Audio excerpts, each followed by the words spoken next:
Tú has dicho algo que es muy cierto. La queja que tienen muchos profesionales jóvenes es que en su formación el profesor solamente era charla, trabajo en grupo y prácticamente fue una sorpresa recibir el título de contador porque prácticamente esperaban era un título de licenciado en charla, porque fue pura charla lo que se dio ahí. Tú piensas, y hay una frustración del sector privado cuando lo contrata porque el hombre no sabe mucho de contabilidad, el mismo estudiante se siente frustrado porque no aprendió a pesar de estar 4 o 5 años en una universidad.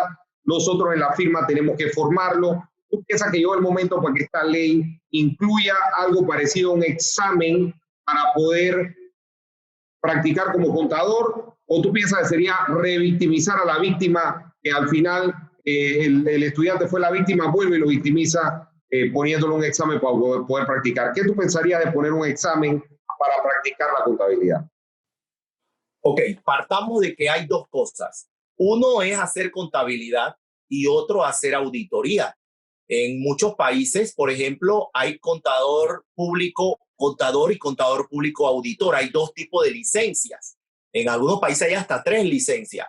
Yo pienso que se le debe poner un examen a, por ejemplo, un buen bachiller, porque esto tiene que ver con el colegio. Si un colegio tiene a un buen profesor de contabilidad, esos muchachos cuando salen de secundaria te pueden calcular una planilla, te pueden hacer una planilla de ITBM, te pueden hacer una declaración de renta y te pueden hacer unos estados financieros. O sea, eso depende de la administración del colegio que pueda tener esto y para eso debería haber un incentivo, como te hablé en la pregunta anterior. Entonces, sí se debería de poner un examen de suficiencia y con ese examen de suficiencia se le pone, por ejemplo, por 1 año o 2 años y en el término durante el cual la persona tiene que meterse o matricularse en la universidad y después se le pone otro examen avalando de que está ya en la universidad y después se le pone otro examen cuando ya se gradúa de la universidad. Pero yo creo que la Junta Técnica tiene que ver la realidad de que hay muchas personas que, por ejemplo, manejan la contabilidad de Peachtree, manejan el débito y el crédito y no son contadores. Entonces, hay que darle la oportunidad porque eso sería engrandecer de manera controlada a la profesión. Juan, tenemos un tema en la norma que es muy bueno, al que yo no me opongo. Sin embargo, crea probablemente una hipocresía en el gremio nuestro y es el siguiente. La norma indica que para ser jefe y subjefe de contabilidad se debe ser contador, tanto en la empresa privada como en el público en general. Sin embargo, dentro de la firma de contabilidad, probablemente el senior no es contador, el gerente del compromiso no es contador. ¿Tú ves algún tipo de hipocresía con nosotros en el gremio, teniendo al jefe de contabilidad de la empresa a la que auditamos con la obligación de ser contador, pero nuestro personal no necesariamente tiene que ser contador? ¿Cómo tú ves ese punto?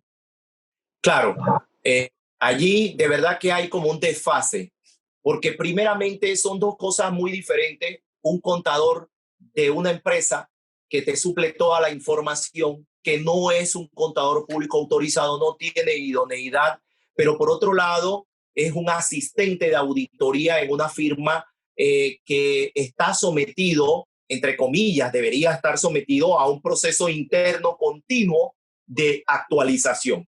Es decir, esa es la realidad. Los auditores de firmas, aunque no sean CPA, saben mucho, conocen mucho en su gran mayoría porque van a los congresos, van a los seminarios y tienen su educación interna. Eso está bien, pero muchos contadores de empresas, las empresas no quieren ni siquiera pagarle 75 ni $100 para que vaya a un congreso o vaya a un seminario a menos que se necesite. Entonces aquí hay un problema. Yo creo que es que tienen que apoyar este tema, pero puede también provocar algo al revés. Puede que una persona que tenga 25 años de ser jefe de contabilidad y es una lumbrera empírica y no tenga el CPA, entonces esta ley lo va a echar. Entonces esta ley debe considerar la realidad que existe con algunos empresarios que tienen a personas de mucha confianza y que son contadores que le hacen bien el trabajo a los auditores, pero no tienen la licenciatura. Entonces tienen que haber un examen, porque si esa persona está registrando el débito y el crédito, está cumpliendo con los registros impositivos, laborales, tributarios y todos los temas, esa persona tiene que sentarse en un término de tiempo de 1 año a pasar un examen para poder sustentar